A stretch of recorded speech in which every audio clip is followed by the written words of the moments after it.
দেখুন বন্ধুরা, শ্রীকৃষ্ণের প্রিয় আমার কাছে এসেছে। দেখুন, দেখতে পাচ্ছেন? দেখুন, আপনাদেরকে দেখাচ্ছি।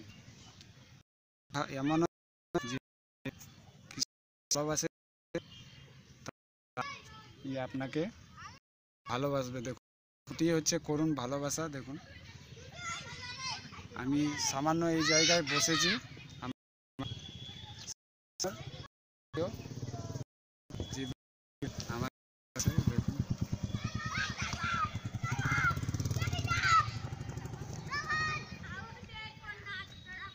দেখুন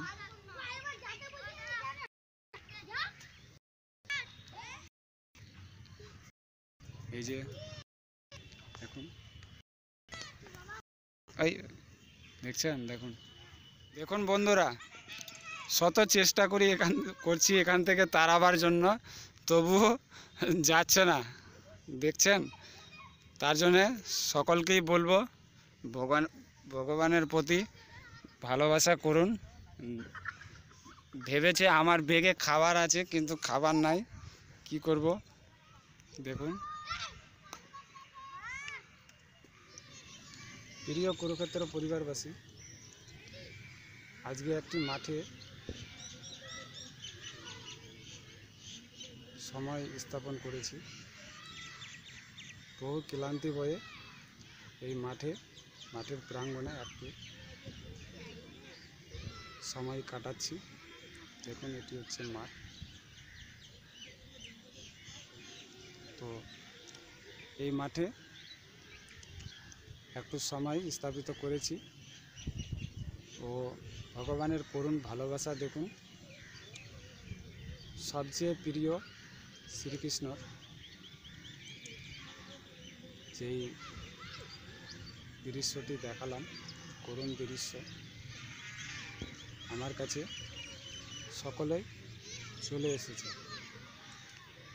তো এতে করেই বোঝা যায়, ভগবান যখন আপনার কর্মে সন্তুষ্ট হন, তখন কোনো না কোনো ইঙ্গিতে আপনাকে টের দেবে ও আপনি বুঝতে পারবেন। তো আমি এইটাই দেখালাম ও একটি বার্তা আপনাদের প্রেরণা করব। তো ভিডিওটি কৃপাপূর্বক সকলেই মনোযোগ সহকারে দেখুন।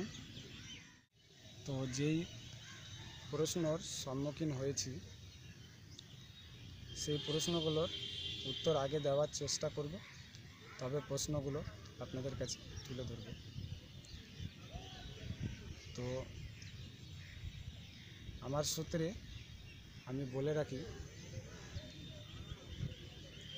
ধর্ম প্রচার করতে কখনো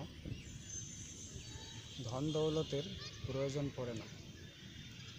ধর্ম প্রচার করতে একটি মনই যথেষ্ট, সে ধনী হোক বা গরিব হোক।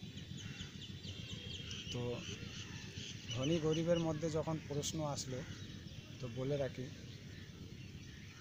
ধনী ব্যক্তিরা কখনোই ধর্ম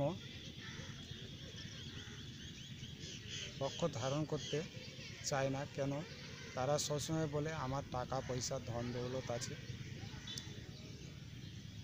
আমি দান করব। তবে একটি কথা, তাদের দান কিন্তু কোনো কাজেই লাগবে না। আর যারা নিরীহ গরিব, তাদের প্রতি কিন্তু ভগবান সন্তুষ্ট হন। কারণ তাদের ঘরে অভাব থাকলেও তাদের ভালোবাসাটা কিন্তু করুন। তো এটি হচ্ছে উত্তর। আমি এই প্রশ্নের সম্মুখীন হয়েছিলাম। আমার ভিডিওটি অবশ্যই দেখে সে বুঝতে পেরেছে আমি তার প্রশ্নের উত্তরটি দিয়েছি এবং করুণ দৃশ্যটি দেখিয়েছি। ভগবান ধনী গরিব ব্যক্তি দেখে না, শুধু দেখে মন। কারণ ধর্ম প্রচার করতে কখনো ধন দৌলতের প্রয়োজন পড়ে না, শুধু একটি মনই যথেষ্ট।